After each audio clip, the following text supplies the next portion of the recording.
Hello, I'm Stuart Pallister, former journalist and editor turned communications practitioner in higher education. Welcome to Leading Hospitality Through Turbulent Times.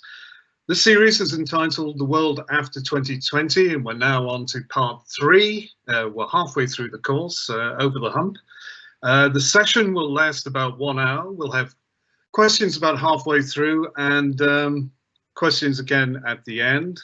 But we'll be taking questions in writing only, and you can submit these via the chat function as we go along. And before we start, just a reminder once again that the session will be recorded and will be available on the Moodle platform afterwards. So without further ado, I'll hand over to Professor Yves Schemeil, who specializes in global and comparative politics. Professor Schemeil.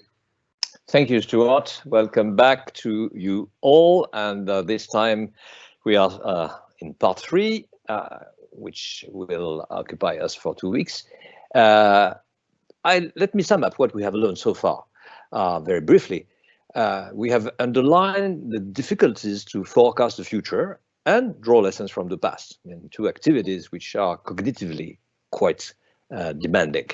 We have described the contradictory relationships between states on the one hand and international organizations on the other hand. We have a good example of that today or yesterday, because Donald Trump said that this time the United States would be out of the World Health Organization because they didn't reform quickly, which they could not anyway in a couple of weeks. We have described these contradictory relationships, and we have shown that some had an impact on the hospitality industry. We also evaluated variations of stakeholders' assets and capacity to anticipate in the race to recover from the current crisis. We are not equal in trying to manage this crisis and to find exit from it in the near future. We have shown that the international organizations are making norms, that they write report about the countries which are members of this organization. They lobby, especially those which are made of business associations, etc. And we also have observed that classical diplomacy and ways to negotiate are now in a way declining. What we are going to do from now on, we are going to review the changes in the global architecture of the world, which has been presented to you last week. To explain what happened in 2020, and if we can reach an accurate diagnosis, there are quite a number of things that we have to go through. So let's see what exactly happened in 2019, 2020. Well, this is the birth of an uncertain world. Why? Because, you know, for decades, people took for granted that we were living in a society where progress would be constant, that we will improve our conditions of life and health, etc., forever. So it was the path towards growth and more growth, etc. Now, there are people who think that we could regress, or some even say that we should regress. We should go for a degrowth. Science now is powerless against a certain type of enemies like this virus, and there are people who are arguing that we should live in a very, very humble way with low-key needs, etc., and that these people are empowered by now. Well, the answer is that what happened in 2020, we do not know yet, because it takes time to make science, whereas the times to make politics is very short. So that's one thing. And the second thing is that we have data, we have many data, we have an abundance of data, but these data are quite inconsistent with each other. I mean, this is the first time that we have this debate about, if there is a test, and is the test scientific? Is it matching the standards of epistemology, the science which says what is scientific and what is not? etc. And people are doubting a lot that some physicians and people who are in the medical sciences and do research publish good articles in the best journals of the world. So if we try to understand the crisis or not misunderstand it, what we find out is that if we don't understand it, because we lack knowledge, because the virus is recent and because the actually infectious disease were not the target of high quality scientific research in the past decades. We lack also expertise. The consensus on the policy measures to take is among medical experts is very uneasy to reach. I mean, they are arguing and there are dissenting opinions within the scientific councils which are advising policy makers. And advising policymakers is becoming more and more of a challenge. We also lack information. We see at the very beginning of the crisis that time to collect this information, to understand what it meant, to pass this information to other countries and to the World Health Organization was very long, too long compared to the emergency.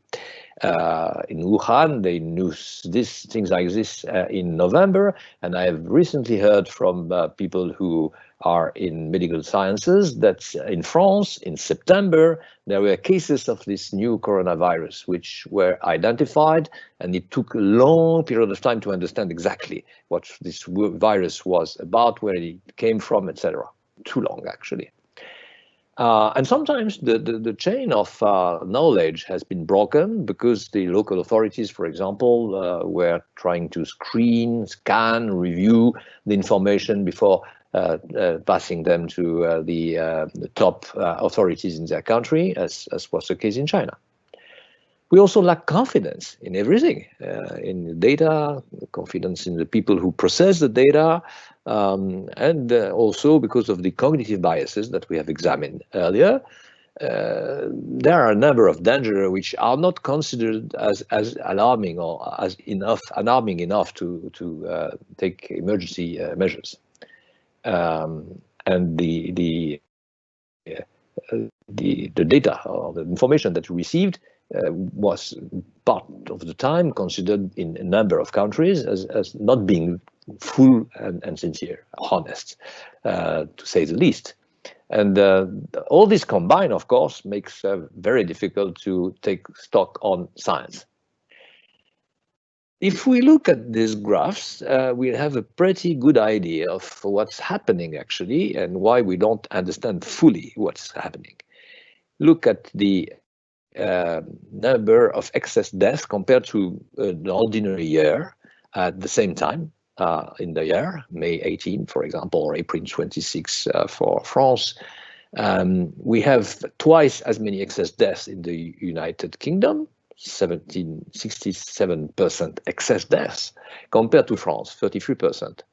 And as you see, you may find all the data, and I show you some. There is greater trust in the government, confidence in the government in the UK than in France. If you compare now Sweden to France, Sweden was for a while put on top of the countries which succeeded in containing the epidemic. And you see that's quite nearly the same ratio of excess deaths in Sweden and in France, 30% against 23%. But again, the confidence in the government in Sweden is much higher than in France.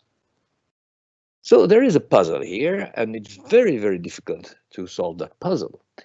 We want to know why some governments are trusted by the nationals, why others are not, because there doesn't seem to be a quite logical explanation. For me, as a political scientist, I don't see clearly what are the factors which explain the differences between confidence and the success or failure in handling this pandemic.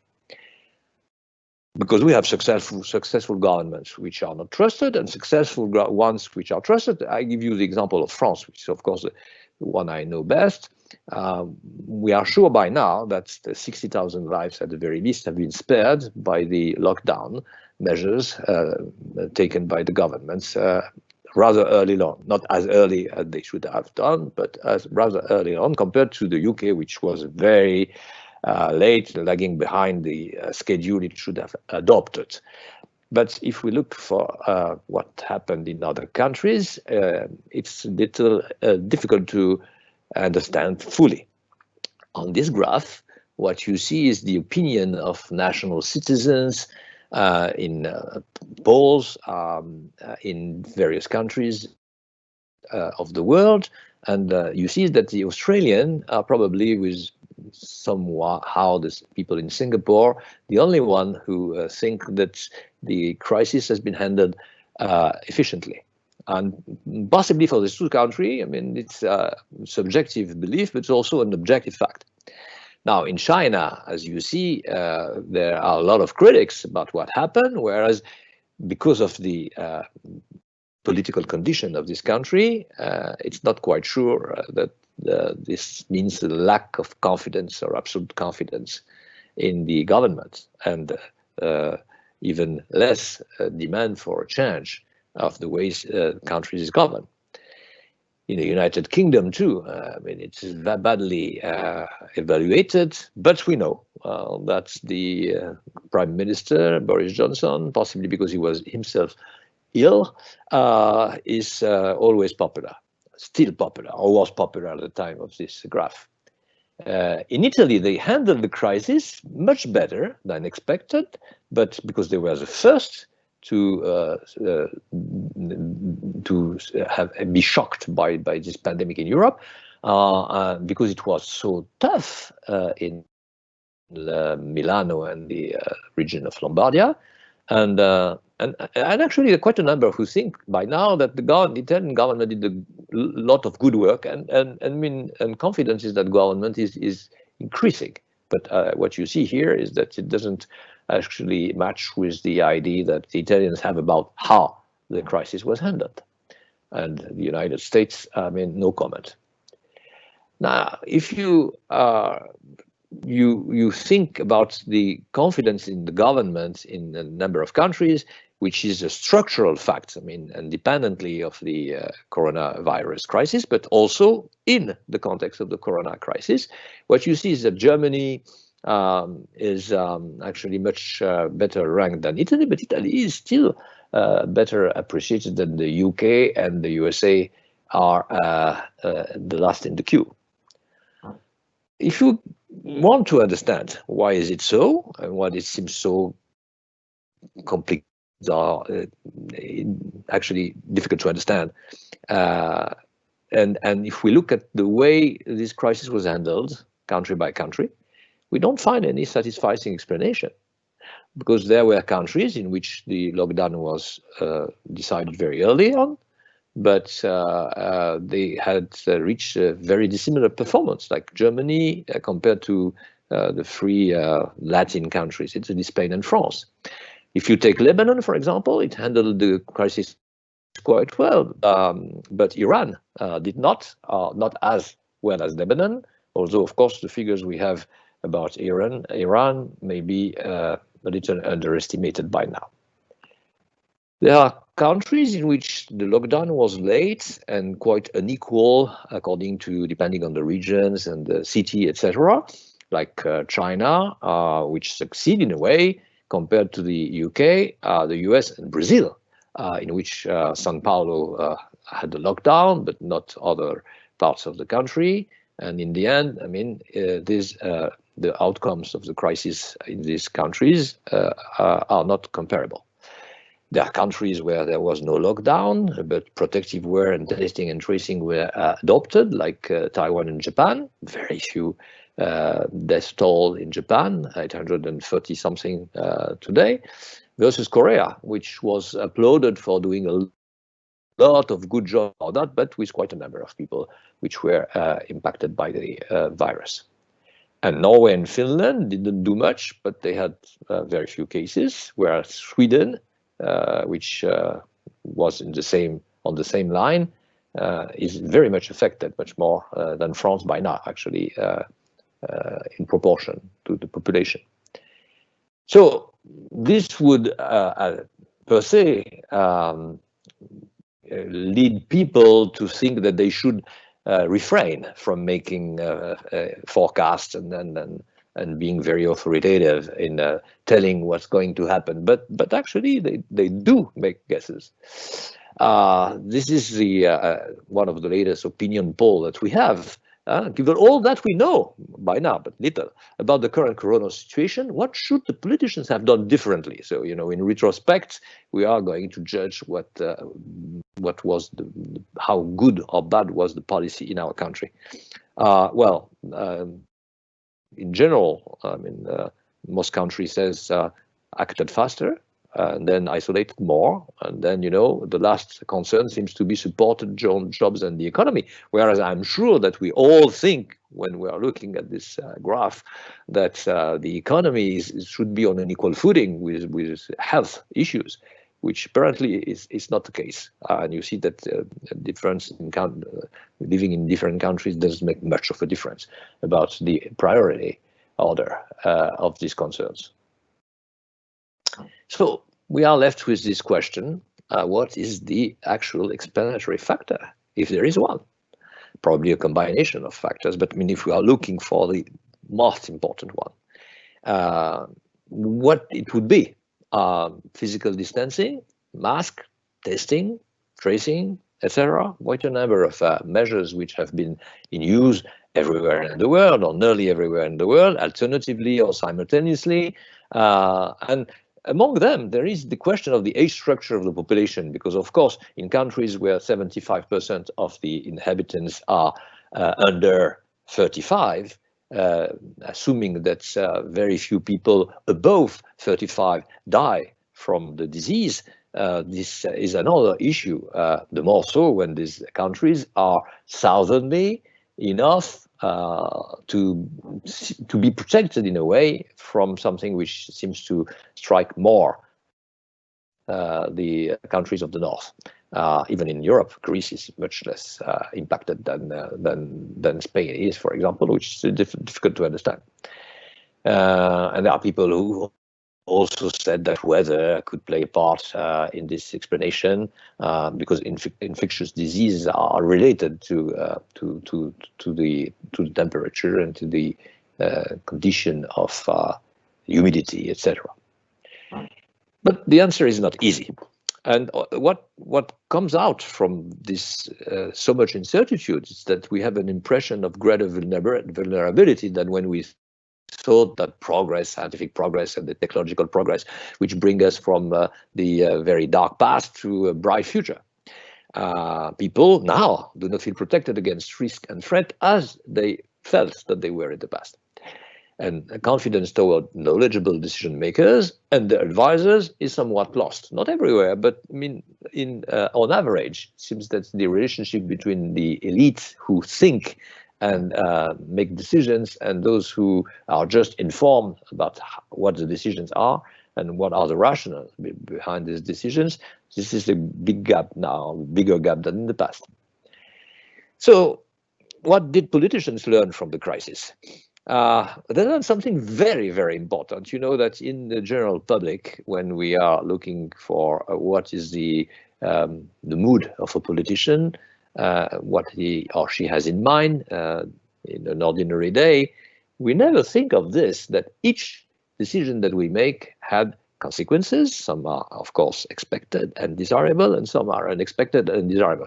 Among these outcomes which are undesirable, the fact that a number of people could be badly affected and some could simply die. For example, if you decide to open a lane for a bus in a city and it goes in the other way against the lane on which cars are expected to drive, and the first weeks you do this, there are a number of people who are just killed by buses. So when you are in a city hall and you make that decision, you never think that you're going to kill children the elderly in numbers. But this happened everywhere because, of course, people are not prepared to see buses coming from the wrong direction. So in the crisis, the coronavirus crisis, whatever the decision makers decided, well, they had big, unexpected and undesirable consequences.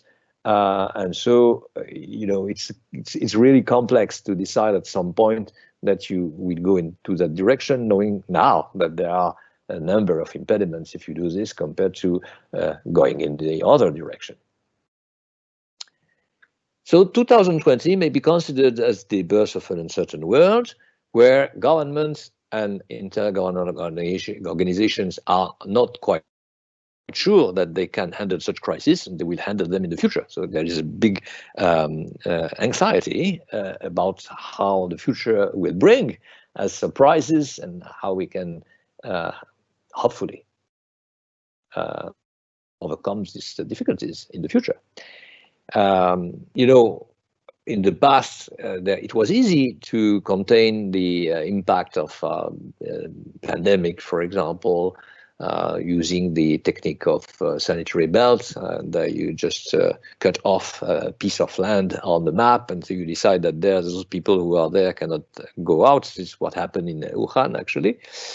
And if you cannot do this, you can transfer or delegate to an existing IO like the WHO the responsibility to solve the issue, and that will be by the government enough time to find out ways to fight this pandemic better in the second wave or third wave or whatever.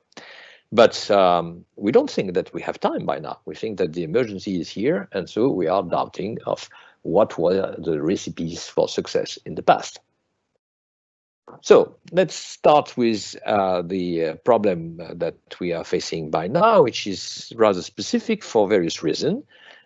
First, because there are now 7 major challenges that we are confronted to, and these major challenges, like here at tsunami in Japan, actually, this is a catastrophe, it's a disaster, but there are quite a number of existing challenges, like earthquake and fires and whatever. But these 7 major challenges are actually a little new. And the fact that we are now facing this pandemic just by now doesn't mean that health is an absolute priority, and was and still and will be again an absolute priority. There is, of course, an absolute urgency to recover from this crisis in the hospitality business, because at the very least people must feel safe to travel, but there is an increasing number of challenges that we have to face. Some of these challenges are impacting hospitality more than others.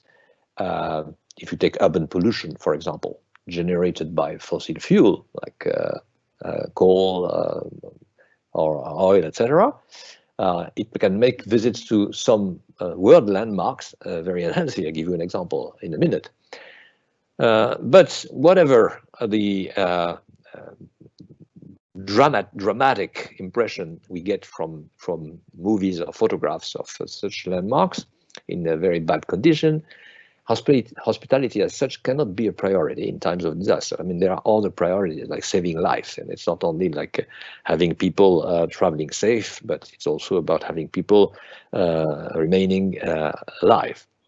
So the best we can hope for the hospitality industry is that there will be an adequate mitigation of other risks. So at some point we will be able, and governments will be able to focus on things which are more mattering to people who are in this sector than any other.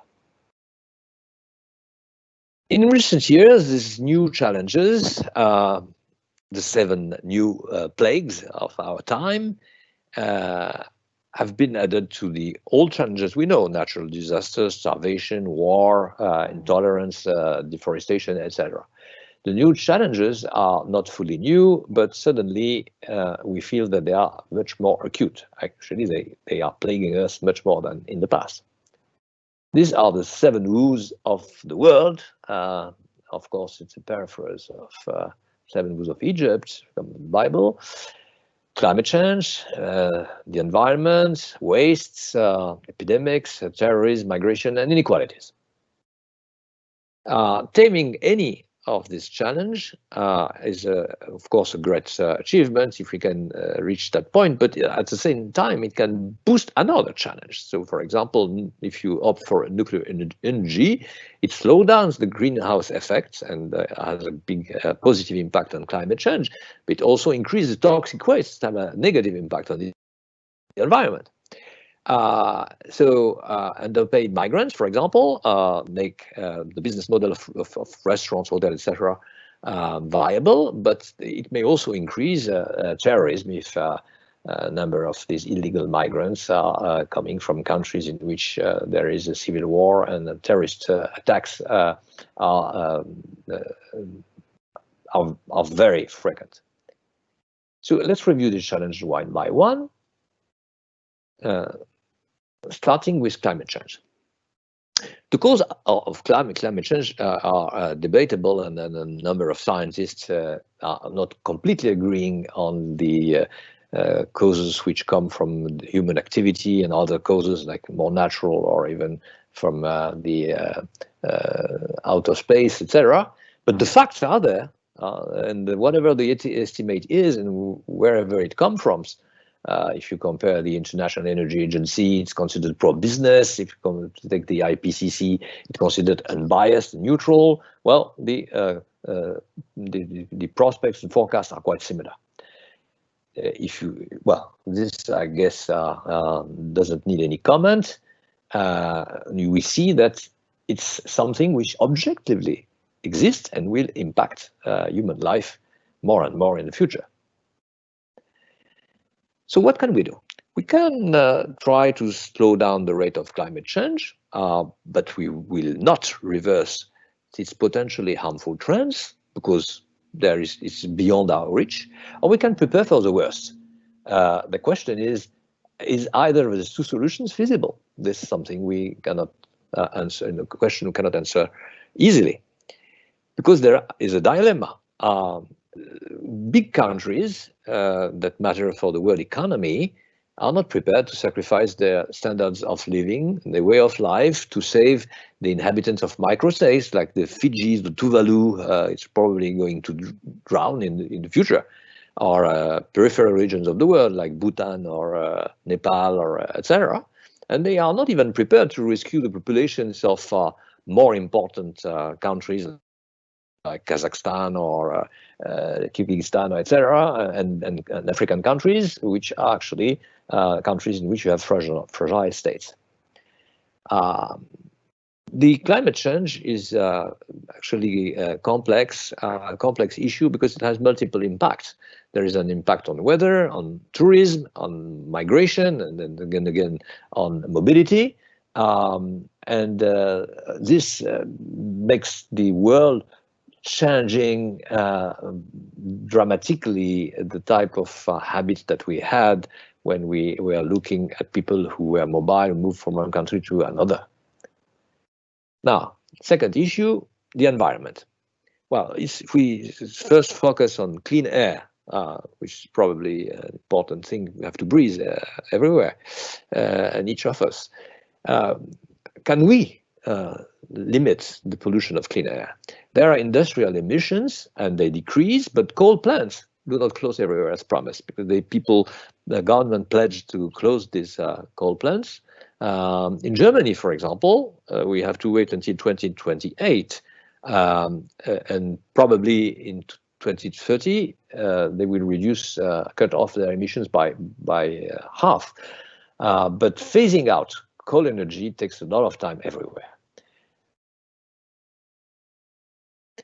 The only thing we are sure of is that in the long run, coal will continue to decline. Here we have a very telling graph where during Obama mandate, you see how the phasing out of coal was effective, but it's still the case under Trump, who committed himself to restore the industry and said that we have a big, beautiful, clean coal. If this motto could help the industry in the long run. In Germany, this is not a problem. I mean, everyone has now reached a point where the coal's demise is considered inevitable. Now, if we look at the impact of air pollution on tourism, this, and not only air pollution, but also water pollution, what we see here is what the Taj Mahal in India, which is supposed to be one of the most beautiful landmarks in the world and touristic venue, is becoming, at least at time of the year or time of the day. And this pollution is a pollution which has been identified. We know the sources, but I mean, nothing is done in order to restore the this fantastic, I am talking like Trump by now, this fantastic monument.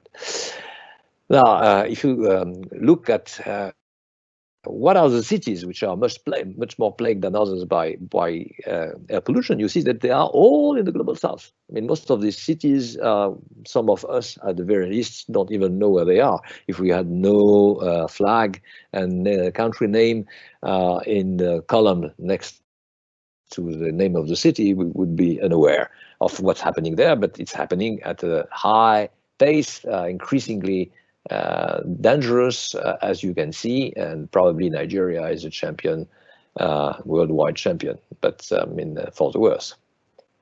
And of course, the problem is that there are many sources of air pollution, as you can see here, which makes countries unequal compared to the pollution that the inhabitants are facing, which is absolutely not the same in the Middle West, in the United States compared to the East Coast, and even the West Coast is much better off. Third challenge, toxic waste and damaging pests as well.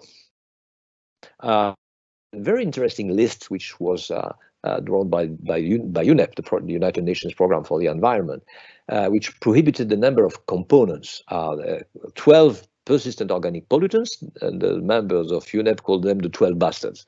And you have a list here, and if you read the list carefully, it's actually frightening. There are also toxic ores and chemicals, which are sometimes not in the list, like lead, cadmium, and mercury, and many others. And there is a whole unit of UNEP which works on the enhancing the list in Geneva by now.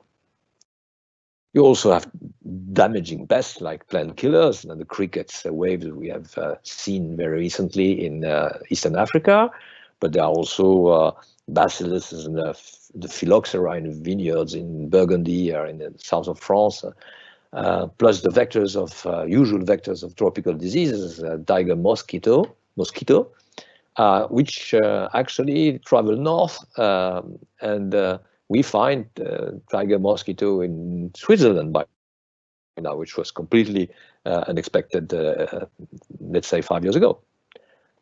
Fourth challenge, pandemics and epidemics, by the way, not only pandemic. There are numerous vectors of infectious diseases.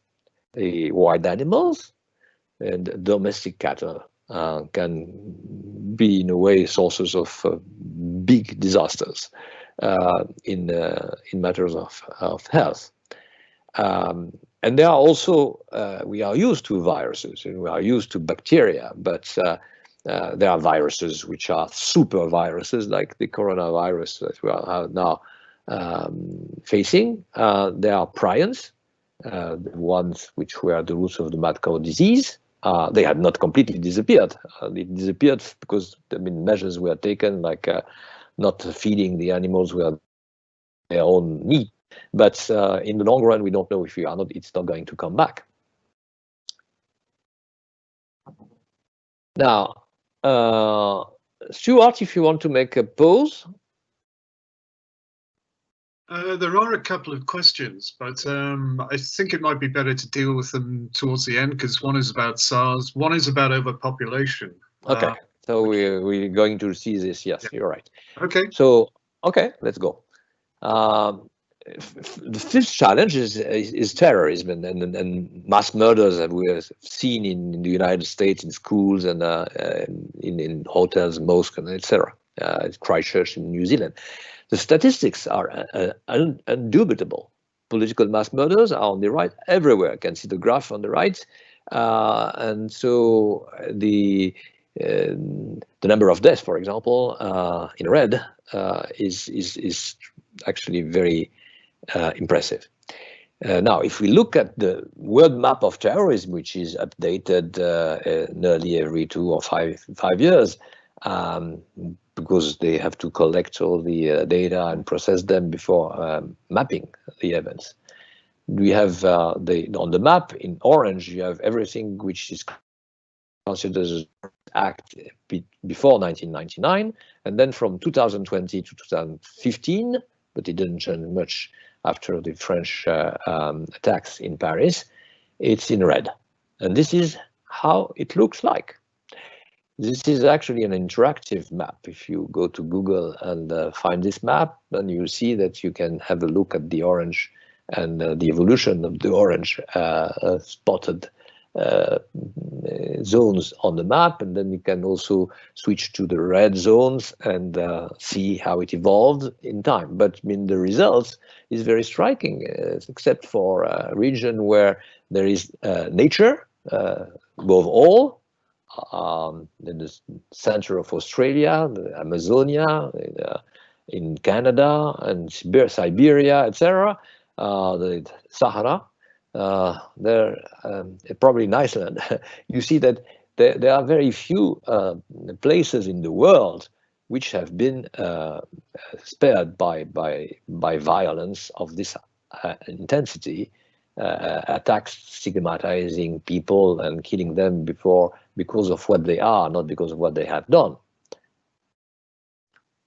And the novelty by now is the fact that due to the social networks, the internet and smartphones, the capacity that we have with our smartphones to videotape something at the moment it happens.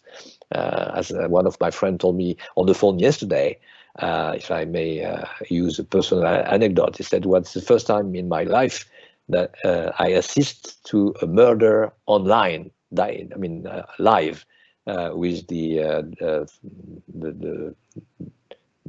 murder by a policeman of a black suspect in Minneapolis, Floyd." So that happened in front of the very eyes of anyone who was online at the time, or who could be online, who was online at the time. So this is what I could call murder by proxy, and it's made possible, or even in a way made more terrible, by hate speech. Hate speech is a new concept. I mean, we always were faced with speeches which were heinous enough against a category of people, etc. At the time of Hitler, people did not exactly knew what hate speech was, but I mean, they knew what was hate speech. Hate speech by now is something which is considered by legal text as having some sort of a specificity, and the specificity is exactly what I said. I mean, it's when you point out people and stigmatize them for what they are, like, if they are colored people, if they are belonging to one particular specific religion, etc. They must be this or that. It does not depend of their commitment to the welfare and the good deeds. It's just that they are considered as a whole, as belonging to people who could be erased from this earth, for example, which was the temptation that the Nazis had with the Jews. The lifetimes, so it's murder by proxy and it's hate speech. The lifestyle and the mindsets of the upper classes or the upper middle classes, actually this category is even more targeted than the former one, because they are more numerous and they are more visible. they are targeted by all those who are tempted to use these mass murders in a way or another.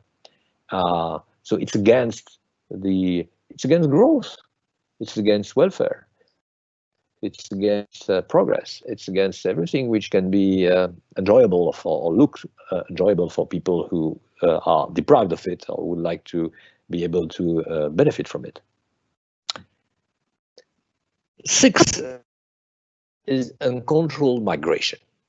Again, the evidence is impressive, and by uncontrolled migration, I include non-legal migrations, and migration which has not been accepted according to legal texts in the countries where the migrants try to settle, and also every kind of trafficking of human beings which try to take them from one bank of the Mediterranean to another, for example.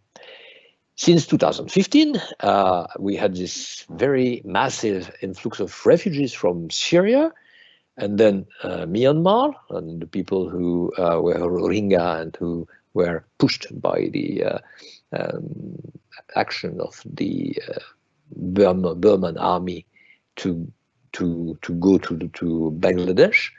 But also the Venezuela case is interesting, because at some point millions of people left Venezuela to neighboring countries like French Guiana, Brazil, Colombia, etc. And the Central American countries, which are the route of the famous caravan spotted by Donald Trump as being a threat to the American way of life, the people who just cross Mexico and try to pass to the United States, and had to, of course, to cross the wall, the fence, the separation fence between the United States and Mexico. But there are also countries which are plagued by a civil war, in which the West countries themselves have been involved. So in a way, we are responsible for this type of war. We are not responsible for what happened in Syria and Venezuela, but we are in Myanmar, but we are responsible for what happened in Afghanistan, Sudan, and Libya. Then we have been very much involved, and at some point we even triggered the beginning of a story of massive migration, which now has a lot of impact on us. But surprise, if you look at the countries from which the migrants, illegal migrants come from, especially in Europe, you see that they are not countries in which you have a civil war, not countries in which there is a violence of high intensity. These are countries like Albania and Eritrea, and some countries in the center of Africa. And the reason for that is because people who actually take this decision, makes this decision illegally with all the dangers that are associated to such a trip, are not those who are the most threatened, the most uneducated, and the poorest, as people usually think. And they think that if you are very poor and you don't have degrees, then you have no way to be recruited in your own country. And so the only thing that is open to you is to try to go to London, for example, and find a job in a rare kitchen there. But that's not the case. I mean, those who may actually afford to start this very long journey towards either Europe or North America are people who have money, invest in this. And the reason why they do this, now we have a lot of data about this type of migration. The reason why they do this, apart from the case where there is a big civil war, like in Syria, and people are afraid that their children are going to die or be handicapped and crippled for the rest of their life. But apart from these cases, they think that there is no future in their own country for their kids. So they want to send their kids elsewhere when they are much well prepared to find jobs and to live a good life. So the people who do this often come from middle classes. They are young, they are in good health, and they deliberately opt to make a living elsewhere than in their home country. These people are employable, of course. They have a working value, and especially in health and hospitality. Take the United Kingdom and Germany, for example. Quite a number of doctors and nurses, personnel of hospital staff, etc., are foreign-born. And in the UK, 28% were foreign-trained in 2019 during the COVID crisis. There were a number of papers and columns showing how courageous and useful were these people who mainly came from the Indias, actually, in Great Britain, and who helped the National Health Service to fight with some efficiency the pandemic. In the UK, again, the people who are in health and high skills are the highest share of non-EU workers in Great Britain, 17%. That means that 1 out of 6 physicians or surgeons in a hospital, the public hospitals in Great Britain, might be an Indian. Now, in the UK, in the hospitality, it's the same kind of situation, 12% to 25%, depending on the type of calculus, sectors, etc., are EU citizens. That means more than 60,000 people in 2016, when the time Brexit was decided. Other nationalities can be as present as 1 out of 4 in some occupations, like people who are handling surgery department in a hospital, in a regional, provincial hospital. And the reasons for that are solid reasons. I mean, it's not only a matter of conjuncture, a crisis, and it's just going to disappear with time. If you look at this graph, you see that when people who are running hospitality businesses are asked if Brexit happened, what could they do to replace the workers coming from other European Union countries by British? Could they do that? Well, those who can do it completely are less than 10%. And those who can not do it on a very small extent are 40%. That means that whatever the Brexit will be, they will have a problem in the hospitality business in the UK. And the reason why they cannot recruit national workers and they have to go for foreign ones is because, as usual, there is a lack of interest for this type of jobs among nationals, and that's true in France as well. There is this famous episode which has been videotaped and seen millions of times by people on their smartphone, in which President Macron is talking to young people who say, "I cannot find a job." He said because he's the one specialized in tilling flowers and plants, etc.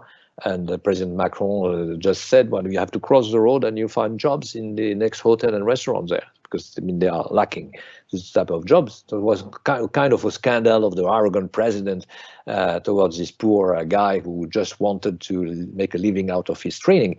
But I mean, essentially it was not wrong. And you see, the migrants are productive, sometimes much more productive than the British. For those people who have visited England extensively, as I did, that many occasions, and you see that there are a lot of English citizens who do menial, trivial jobs, and they are not very productive, whereas the Indians, for example, do the same job in a more productive way, or Polish people, and Portugal, people coming from Portugal, probably mainly, etc. So there are structural reasons why this is not going to change. The United Kingdom in this hospitality business, and same with France and possibly Spain, etc., Italy, they will need a number of people coming from foreign countries and being mobile, and some of them will be, of course, illegal migrants. So this challenge is also possibly the source of a solution in the future. Now, last and probably not least, the 7th challenge, the 7th plague or 7th woe of the world, persistent inequalities. I mean, you know, progress was also a promise of putting an end to inequalities which were not grounded on differences in merit and diploma and training and capability. But by now, there are quite a number of people who are graduated, who are specialized, who would be hired and paid with a high salary in normal times, and they are not. So that's probably the most difficult challenge of the list. And we are sure that inequality grows. And here I have to warn you that, I mean, this is one of the way to look at the issue. Inequalities are growing worldwide. But that's relative inequality, meaning that the least affluent in any country of the world are separated from the richest by a larger gap than before. But the poorest today are more well off than they were, that their parents were in the past. So there are the two phenomena are actually very striking and impressive. I mean, on the one hand, the inequality is tremendously impressive and growing. On the other hand, the people who were at the bottom of the economic pyramid in the past are much more affluent by now than they were in the past, or their equivalents were in the past. So the problem is that if a country is populated by a lot of people who are in the lowest strata of the economic scale, that means that they feel deprived, they feel in a way unfairly treated, not recognized enough by other countries. I mean, it's a source of shame, and so being more equal, it would be a source of pride. And the Chinese sometimes use this argument, saying, you know, that in China compared to India, there is less inequality. Persistent inequality is visible on this graph, where you see that the top 10% income shares across the world during that period, 1980 2016, is visible, especially in the Middle East, and then India and Brazil. So the emerging countries, or the rising states, but China, are more and more unequal, and that goes, this inequality grows with this massive growth that they experience. But it's also the case with China in a way, and Europe on a milder rhythm, but in a way we can see that the depiction of the trends are quite similar. Stuart, I'm nearly finished. So I can take the whole bunch of questions as a package. So here is a very interesting curve. You see that what parts of the growth has been captured by the poor on the left and by the rich on the right. And as you see, the bottom 50% of the people in the world succeed in capturing 12% of the growth, whereas the top 1% capture 27% of the total growth.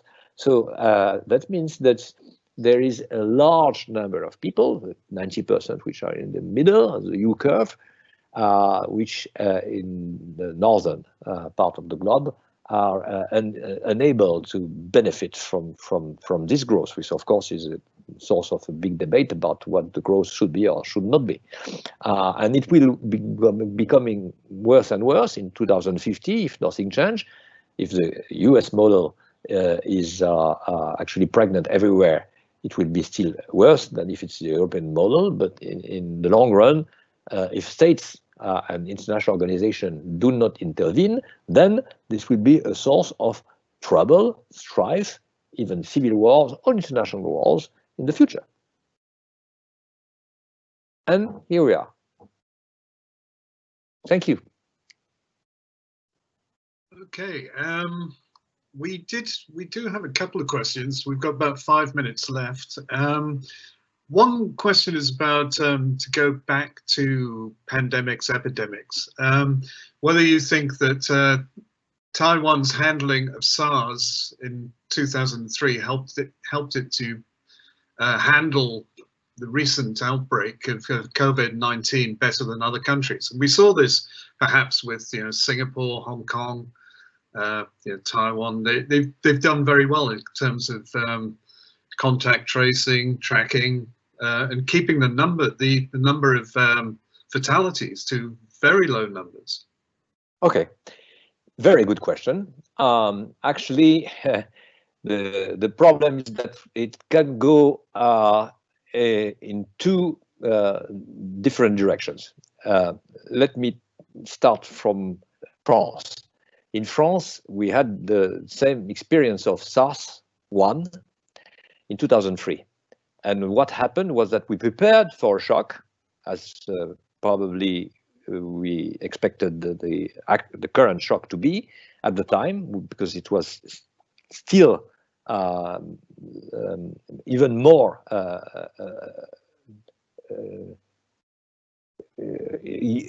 and it was not understood as it should have been, because it was quite new, this type of coronavirus, 2003.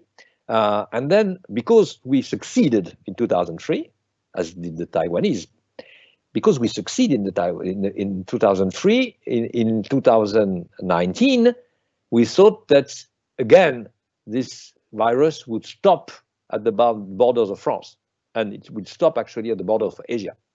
So you see two lesson drawings. One in Taiwan is that we have, in a way, rehearsed in 2003, and now on a larger scale, we are much more prepared to face a challenge which is bigger. Whereas in France, well, we have the experience of 2003, we succeed in 2003, we are going to succeed in 2019, which was not the case. So you must consider these two possible ways to draw lessons from the past. Now, the other aspect is that in these Asian countries, people are avoiding physical contact all the time. And of course, masks are part of this, but I mean, just having some distance with the other, you should not be in touch with others. And people who work on comparisons of the cultures in the world are having fun in giving the example of the Arabs who like to touch the other, physical contacts, the French who kisses each other every time they meet, and the people in Asia who are self-restrained and keep away from the other as far as they can. So there is this famous Shibuya crossing in Tokyo, which is an endless source of surprise for those who see the image every time they are talking about Japan and the mass population in the urban metropolitan area. And you see that these people manage to cross the streets without having any contact. And probably some even do not breathe while they cross the street, in order to make sure that they will not be a source of harm for any of their neighbors. So this is usual, and this is not the case in Europe. It's not the case even in the United States. So that means that probably this physical distancing, which is the norm between people in normal time, has more explanatory power than the type of tools you used to deal with the crisis at the very beginning. Although, I mean, it's interesting about the cultural aspects, as you say, but say Hong Kong, Macau. I mean, Macau is one of the most densely populated places on the planet. And yet, as far as I've seen from the statistics, there have been no deaths at all in Macau, which I find quite incredible. I actually lived in Singapore during SARS, and I personally think that governments have learned the lessons from the SARS crisis, and basically they've taken it far more seriously, and the populations have taken things far more seriously than Europeans have or Americans. I'm sure about that, but I mean, you see that my point was that you could also take the role, the lesson in the other way around, and the wrong way, as the French did. Well, and also in the UK, they had basically looked at plans in 2016, had made recommendations for making preparations for a pandemic, but never followed through. Well, we also had the same in France. Because of Brexit or whatever, but it was quite odd. Well, there was this concern for a return for the money invested by the states, and so we had another episode in France, which is also very illustrative, is the H1N1 influenza crisis, because the Minister of Health at the time, following the recommendation from the WHO, decided to buy a billion doses of vaccines or 100 million of vaccines and a billion of masks. And so everything was absolutely wasted. I mean, it was destroyed after a while, because we were not struck by the H1N1 influenza pandemic as we had expected it to be. So the two aggregated, the SARS-1 and the H1N1, in the end, convinced the people in charge of these issues in France that we would overcome the new virus, whatever it would be. Okay, and before we finish, there was just one other question, which was about the 7 plagues, the 7 new challenges, and whether you could really add overpopulation to this. And I suppose overpopulation is having impacts on some of the other issues that you mentioned, such as climate change, migration, and so on. Yeah, inequality, etc. I mean, they all are in a way derived from the fact that there is too much there are too many human beings in some points, especially in cities. And the lessons that we are going to draw from this crisis is that people would like to live like in England. You know, people who work in London, who live, a number of them live in the countryside, and they just drive or take buses or trains to go and work. I mean, it's not like in the suburban area of Paris, which is very dense with high-rise buildings, etc. There is just countryside, like a typical British landscape, Gainsborough's type, etc. Not Gainsborough. The other painter of the same period. Well, never mind. So I have it on the tip of the tongue. Constable, I think you're thinking of. See? Constable. Constable. Yeah, Thank you very much. Constable. Yeah. So, you know, Constable. So you live in a village like the one Constable depicted in his paintings. They are still nearly the same, and you work in the city of London. Well, now this is the model that we are going to adopt in France in a number of cities and probably elsewhere. So the concentration trend, which brought people to poor shanty towns type areas in cities like Istanbul, or of course in Rio and Sao Paulo, etc., is probably going to be affected by pandemics like this. I think that at least it's a hypothesis that we can make. Okay, well, we're a few minutes over. I think we can wrap it up here. And the next session will be on Thursday, same place, same time. Okay, thank you very much, Stuart. Thank you, everyone. Thanks a lot. Bye-bye. Great session. Thank you.